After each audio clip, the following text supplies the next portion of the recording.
Hello बच्चों, कैसे हैं आप सभी। उम्मीद करते हैं सब अच्छे होंगे, पढ़ाई लिखाई सबका चल रहा होगा। आज हम लोग 11th का पढ़ने वाले हैं कार्बनिक रसायन के बारे में, है ना। कार्बनिक रसायन का ऑर्गेनिक केमिस्ट्री का जो सबसे पहला चैप्टर है ना।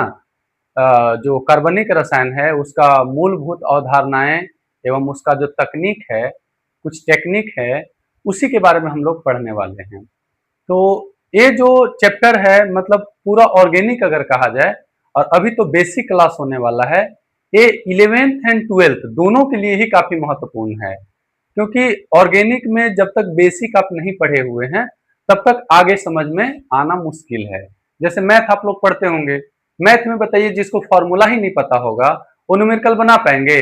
बिल्कुल नहीं बना पाएंगे, वो संभव ही नहीं है। तो उसी तरह से ऑर्गेनिक केमिस्ट्री का जो बेसिक ऑर्गेनिक केमिस्ट्री है ना, जैसे मीथेन, इथेन, प्रोपेन, ब्यूटेन, उसका कैसे संरचना बनता है, कैसे बॉन्डिंग होता है, किसको पाई बॉन्ड, किसको सिग्मा बॉन्ड बोलते हैं, है ना। इस तरह का कॉन्सेप्ट को जानना बहुत ज्यादा जरूरी होता है। तो हम चर्चा करने वाले हैं आज ऑर्गेनिक केमिस्ट्री का। तो बिल्कुल ध्यान से आप लोग समझिएगा इस ऑर्गेनिक केमिस्ट्री को, है ना, और नोट डाउन करते चलिएगा, ठीक है। चलिए, तो अब हम यहाँ देखेंगे कार्बनिक रसायन। क्या देखने वाले हैं? कार्बनिक रसायन। कार्बनिक रसायन, है ना। इसको हम लोग कहते हैं ऑर्गेनिक केमिस्ट्री। ऑर्गेनिक केमिस्ट्री, ठीक है। चलिए, अब सबसे पहले होता है कि रसायन शास्त्र किसको कहते हैं। तो रसायन शास्त्र आप लोग जान ही रहे होंगे कि किसी भी परमाणु का संरचना, उसका भौतिक गुण, उसका रासायनिक गुण, उसमें जो परमाणु उपस्थित होते हैं सभी के गुणों के बारे में अध्ययन करने का जो विज्ञान है उसी को हम लोग रसायन विज्ञान कह देते हैं। रसायन विज्ञान को ही रसायन शास्त्र भी कहा जाता है। अब रसायन शास्त्र जो होता है तीन पार्ट में होता है। एक होता है भौतिक रसायन, एक होता है कार्बनिक रसायन, और एक होता है अकार्बनिक रसायन। तो अभी तीनों में से हम लोग किसका चर्चा करने वाले हैं बाबू? अभी हम लोग चर्चा करने वाले हैं कार्बनिक रसायन। तो कार्बनिक रसायन आखिर होता क्या है, छोटा सा इस पे हम लोग ध्यान देते हैं। तो नाम से ही पता चल रहा है, क्या पता चल रहा है बाबू?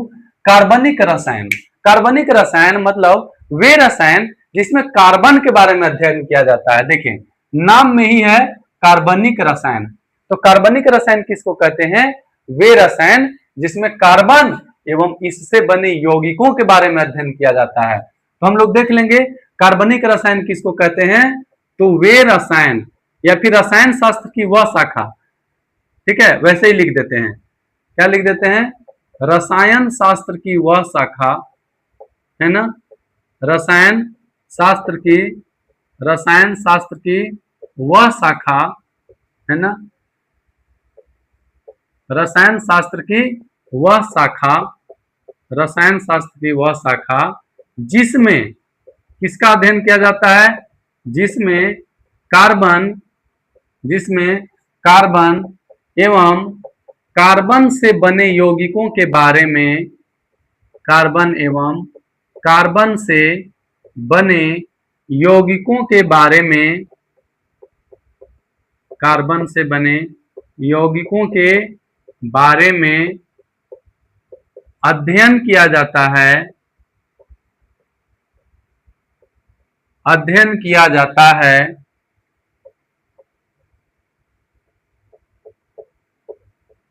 अध्ययन किया जाता है, उसे उसे क्या कहते हैं बाबू? कार्बनिक रसायन कहते हैं। उसे क्या कहते हैं? कार्बनिक रसायन कहते हैं। तो डेफिनेशन आप लोग बिल्कुल याद रखिएगा, क्योंकि कई सारे लोग ऐसे भी मिलते हैं जो डेफिनेशन पूछ लेते हैं वाइवा वगैरह में, बताओ कार्बनिक रसायन क्या होता है। या कहीं आप लोग जाइएगा हित परिवार में तो कोई एक आध गो वीआईपी लोग होता है, बैठ जाएगा, बोलेगा कि चलो आओ क्या पढ़ते हो, रसायन क्या चल रहा है, ऑर्गेनिक में बताओ ऑर्गेनिक केमिस्ट्री किसे कहते हैं। तो उसके लिए भी और खुद के जानकारी के लिए भी हमें याद रखना चाहिए, ठीक है। तो अब उदाहरण हम लोग देख लेते हैं कि उदाहरण में क्या क्या ऐसा आता है जिसको हम लोग ऑर्गेनिक केमिस्ट्री में पढ़ते हैं। तो जैसे हो गया मीथेन, क्या हो गया? मीथेन। तो इसमें कार्बन है कि नहीं है? बिल्कुल है। तो मीथेन का अध्ययन किसके अंतर्गत करेंगे? हम लोग कार्बनिक रसायन में करेंगे। इसको मेथेन, हिंदी में मेथेन कह देते हैं। इसी तरह से C2H6 इसको क्या कर देते हैं, एथेन कह देते हैं, है ना। इसी तरह से देखिए CH3COOH इसको क्या कहते हैं, एसिटिक अम्ल, क्या कह देते हैं, एसिटिक अम्ल। इसी को कहते हैं, ये तो साधारण नाम हुआ, एसिटिक अम्ल क्या है, साधारण नाम या प्रचलित नाम। इसका आईयूपीएसी नाम अगर देखेंगे, कौन सा नाम, आईयूपीएसी नाम। तो आईयूपीएसी नाम दो कार्बन को क्या कहते हैं, एथेन, तो हो जाएगा एथेनोइक अम्ल। क्या हो जाएगा, एथेनोइक अम्ल। ठीक है। ये सिरका में होता है ना, ये सिरका में होता है, विनेगर में होता है, विनेगर में होता है, विनेगर में होता है, या आम का अचार में भी होता है, आम का अचार में भी ये होता है, अचार वगैरह जो होता है उसमें भी, और सिरका में एसिटिक अम्ल पाया जाता है। उसी तरह से कह सकते हैं HCOOH, ठीक है, इसका जो प्रचलित नाम है वो क्या होता है, फॉर्मिक अम्ल। ठीक है, क्या होता है, फॉर्मिक अम्ल। ठीक है, और इसका आईयूपीएसी नाम अगर हम लोग देखें, जैसे इसका आईयूपीएसी, तो फॉर्मिक अम्ल को हम लोग कहते हैं, एक कार्बन है ना, तो मेथेनोइक अम्ल, क्या कह देते हैं, मेथेनोइक अम्ल। ठीक है, चलिए आगे देखते हैं। मेथेनोइक अम्ल कहां पाया जाता है, चींटी के डंक में। ठीक है, चींटी के डंक में, चींटी जो काटता है ना, तो उसके डंक में क्या होता है, यही अम्ल होता है ना। और चींटी में अक्सर देखिएगा लाल वाला चींटी, वो काटता है, बहुत भयंकर काटता है बाबू। हाँ, चींटी के डंक, बिच्छू के डंक में भी होता है। बिच्छू मारा है कि नहीं कभी आप लोगों को, है ना। जो बिच्छू होता है, जो बिच्छ हम लोग कहते हैं, बिच्छू के जो डंक होता है, ठीक है, डंक क्या इसका मुंह में तो नहीं होता है डंक मारने वाला, जैसे मच्छर का होता है, इसका पूंछ में होता है ना। तो बिच्छू के जो डंक होता है उसमें भी होता है फॉर्मिक अम्ल, काफी ज्यादा तेज लगता है ना। जिसको काटता है वो जानता है, हमें तो नहीं काटा है कभी। चलो अब आते हैं यहाँ पे, तो सबको देखो, सब में ध्यान दो बाबू, सब में क्या होता है, सब में कार्बन है, सब में क्या है, सब में कार्बन है। इसलिए इसका अध्ययन कहाँ करेंगे हम लोग, कार्बनिक रसायन में। अच्छा, कुछ कुछ अपवाद भी है ना, अपवाद हम लोग देख लेते हैं। अपवादे को देखना बहुत जरूरी होता है ना। हमारे समाज में भी अपवाद होते हैं, विद्यार्थी लोग भी अपवाद होते हैं। जैसे मोबाइल लिए पढ़ने के लिए, उसमें देखने लगेंगे गेम, या उसमें देखने लगेंगे शॉर्ट्स, रील, तो उसको अपवाद कहते हैं। जो जनरल रूल से अलग चलता है उसको क्या बोल देते हैं, अपवाद बोल देते हैं, एक्सेप्शन बोल देते हैं। तो यहाँ अपवाद क्या हो जाता है, जैसे कार्बोनेट, जितने कार्बोनेट से बने होते हैं ये सब अपवाद में हो जाते हैं। जैसे कार्बोनेट से बने हुए देख लीजिए, जैसे हाइड्रोजन कार्बोनेट H2CO3, है ना। इसी तरह से Na2CO3 सोडियम कार्बोनेट, इसी तरह से बाई कार्बोनेट HCO3-, एग्जाम्पल में देख लेंगे NaHCO3, ठीक है, क्या नाम है, सोडियम हाइड्रोजन कार्बोनेट, या इसी को सोडियम बाई कार्बोनेट कह देते हैं, है ना। इसी तरह से हो जाएगा कार्बन मोनोक्साइड, इसी तरह से हो जाएगा कार्बन डाइऑक्साइड। ये सब जो है ना बाबू, ये सब को हम लोग अकार्बनिक रसायन में पढ़ते हैं। कहां पढ़ते हैं बताइए, अकार्बनिक रसायन, कहां पढ़ते हैं, अकार्बनिक रसायन में हम लोग पढ़ते हैं। तो आप लोग बोलिएगा कि सर ये तो कार्बन है, कार्बन है तो इसको कार्बनिक में ना पढ़ना चाहिए था, जरूर पढ़ना चाहिए था, लेकिन इसमें अलग तरह का बॉन्डिंग होने लगता है, इसमें आयनिक बॉन्डिंग होने लगता है, उप सहसंयोजन बॉन्ड होने लगता है, अबंध होने लगता है, और इसका जो गुण है ना वो कार्बनिक वाला यौगिक से नहीं मैच करता है, अकार्बनिक वाला से मैच करने लगता है। इसलिए ये सब अपवाद में होता है ये सब चीज, इसलिए इसको ध्यान में रखना चाहिए। कार्बन होते हुए भी कार्बनिक में अध्ययन नहीं करते। तो ये तो हो गया बाबू कार्बनिक रसायन का अध्ययन। अब चलते हैं कार्बनिक रसायन आखिर कैसे, कहां कहां ये पाया जाता है, कब से हम लोग इसको अध्ययन करना प्रारंभ कर दिए। ठीक है, शुरू में तो कार्बनिक रसायन नहीं होगा, अरे शुरू में तो रसायन नहीं था बाबू, शुरू में केवल हम लोग विज्ञान बोला करते थे, है ना। स्टार्टिंग में क्या बोला करते थे हम लोग, विज्ञान, है ना। फिर बाद में जैसे जैसे डेवलप हुआ वैसे वैसे इसको हम पार्ट बाय पार्ट बांटने लगे, है ना। तो जो कार्बनिक रसायन का विज्ञान है ना, कार्बनिक कार्बनिक रसायन कार्बनिक रसायन का विज्ञान है ना। कार्बनिक रसायन का जो विज्ञान है वो हम लोग कब से देख रहे हैं, लगभग 200 वर्षों से। कार्बनिक रसायन का विज्ञान का ज्ञात लगभग लगभग लगभग 200 वर्षों से 200 वर्षों से हुआ। लगभग कितने वर्षों से हुआ, लगभग 200 वर्षों से हम लोगों को इसका ज्ञान हुआ है ना, किसका, कार्बनिक रसायन का। अब आगे थोड़ा सा इसी में आते हैं हम पॉइंट कि कार्बनिक जो यौगिक होते हैं, ठीक है, पहले ऐसा माना जाता था ना, जो बर्जिलियस था, कौन था, बर्जिलियस बोलता था ना कि जो हम लोगों के कार्बनिक यौगिक हैं वो केवल जीव जंतु में पाए जाते हैं। कहाँ पाए जाते हैं, जीव जंतु में, ठीक है। जितने जैसे पेड़ पौधा हो गया, जैसे एसिटिक अम्ल हो गया, है ना, जैसे फॉर्मिक अम्ल, तो फॉर्मिक अम्ल के बोल दिए ना कि चींटी के डंक में पाया जाता है। तो पहले माना जाता था ना कि केवल चींटी के डंके में मिलेगा या ऐसा ही जीव में ही मिलेगा, इसको हम लोग लैब में नहीं बना सकते।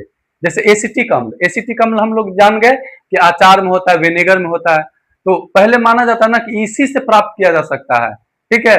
तो या तो एनिमल में या फिर जो जंतु हो गए, जंतु में या पेड़ पौधा से ही हम लोग कार्बनिक रसायन को प्राप्त कर सकते हैं। लैब में जो कार्बनिक यौगिक है उसको नहीं बनाया जा सकता था, है ना। ये पहले का कॉन्सेप्ट था।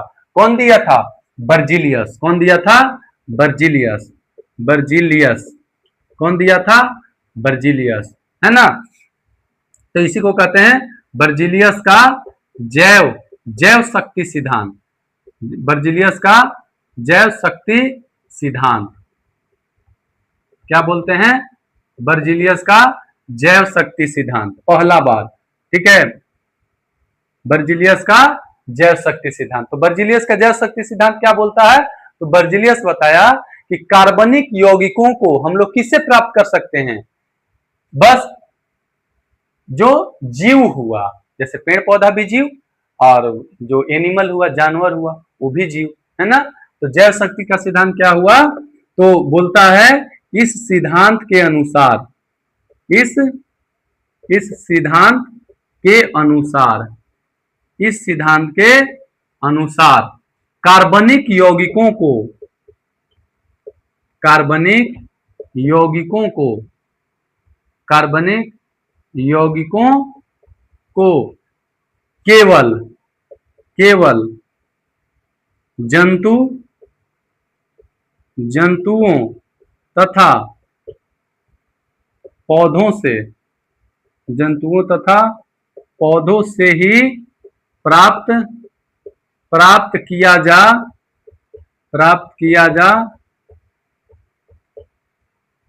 किया जा सकता था, ठीक है। क्या बोला, इस सिद्धांत के अनुसार कार्बनिक यौगिकों को केवल जंतुओं तथा पौधों से ही प्राप्त किया जा सकता था। इसी को क्या कहते हैं, इसी को क्या कहते हैं, बर्जिलियस का जैव सिद्धांत, या हाँ लिख लेंगे, इसी को बर्जिलियस का जैव सिद्धांत कहते हैं, है ना।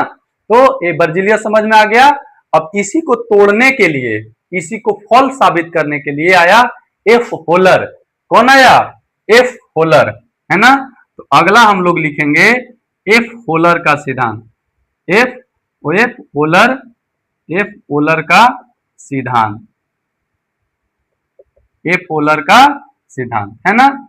एफ होलर का सिद्धांत क्या बोलता है, बोलता है कि हम लोग जो कार्बनिक यौगिक होता है, जैसे मीथेन, इथेन, प्रोपेन, ब्यूटेन या अल्कोहल, ये सब जो है हम लोग केवल पेड़ पौधा जंतु से नहीं, हम लोग लैब में भी बना सकते हैं। वहीं से क्रांति चालू हुआ बाबू, है ना। एफ होलर का सिद्धांत, है ना।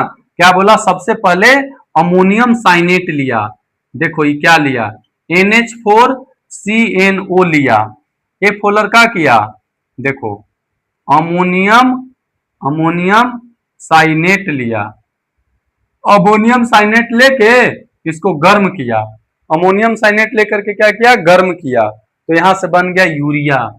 यूरिया का सूत्र क्या होता है, NH2CO NH2, यही रीअरेंज हो गया, सुव्यवस्थित हो गया, है ना।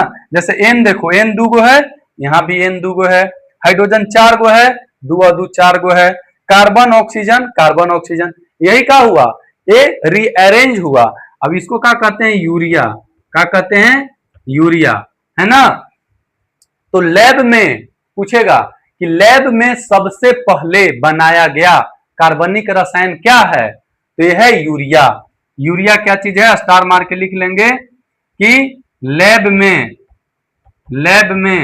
बनाया गया, लैब में बनाया गया पहला कार्बनिक यौगिक, लैब में बनाया गया पहला कार्बनिक यौगिक, है ना।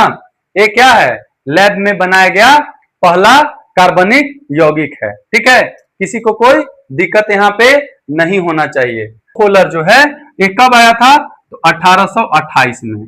कब दिया ये सिद्धांत, ये फोलर जो अपना सिद्धांत दिया वो कब दिया, वो 1828 में दिया। हम लोग और भी देख लेते हैं, कुछ और भी यौगिक हम लोग का बनाया गया, ठीक है।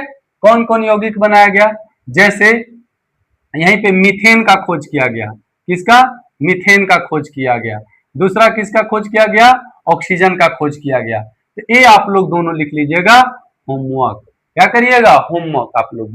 यहाँ पर जो हम लोग यहाँ पे इतना चर्चा किए हैं, तो आज के लिए हम यहीं पे वीडियो को द एंड करते हैं और मिलते हैं अगले क्लास में।